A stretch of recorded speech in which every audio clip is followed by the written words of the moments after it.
Great to be here. Great to have you on the show. An impossible question to answer. I specialise in those. Which of these two candidates might Margaret Thatcher have anointed?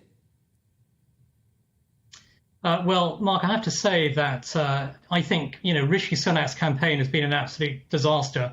And, the key reason for that is that Sunak doesn't really come across as a conservative.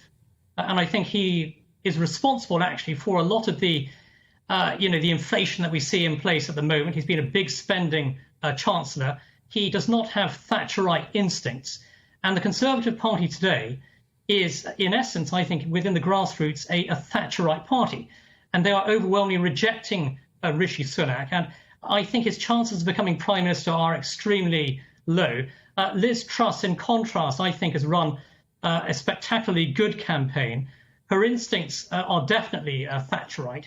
And I would say that Liz Truss would make an extremely good Prime Minister, actually. And so she has, in many respects, I think, emulated, Margaret Thatcher on various policy fronts. She is instinctively a tax cutter. She is someone as well who, as Foreign Secretary, has been, I think, an outstanding figure on the world stage, standing up to both the Russians and the Chinese, in contrast to Rishi Sunak, who I have to say is a real appeaser of the Chinese especially. Liz Truss, I do think, as Prime Minister, would be in a different league to Rishi Sunak, and with very good reason. Conservative grassroots voters are rejecting, the slick, campaign of Rishi Sunak, really because he isn't, in essence, I think, a true conservative, and that's why he's sinking in the polls. Well, isn't that a bit harsh, Nile Gardiner? Because your former boss, Margaret Thatcher, as I mentioned in my Big Opinion monologue, perhaps the most authentic politician of her generation, the second most important politician of the 20th century, in my view, behind Churchill. She was authentic. And the bottom line about Rishi Sunak is he's been a Tory since he was in, shorts, since he was a child, campaigning against Britain's membership of the European Union in his teenage years. Meanwhile, Liz Truss started life as a Lib Dem and campaigned for Remain. Many could argue she's a fake.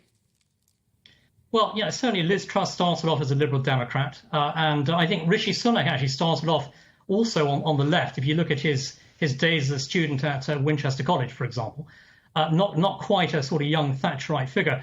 But Liz Truss today is a devout and very strong Brexiteer.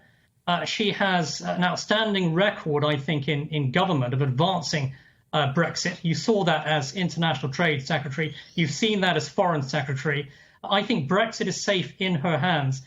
With Rishi Sunak, on the other hand, yes, he voted for Brexit. What has he actually done to advance Brexit, actually? He didn't do a great deal as Chancellor. He didn't stand up to the EU. In fact, I would describe, Rishi Sunak as actually very weak-kneed in the face not only of the Chinese, but also in the face of the European Union as well. Liz Truss is a lot tougher, a lot stronger. And I think the EU really fears, Liz Truss, actually. The Euro-federalists absolutely hate her. That's a very, very good sign, actually, for Liz Truss as a possible Prime Minister.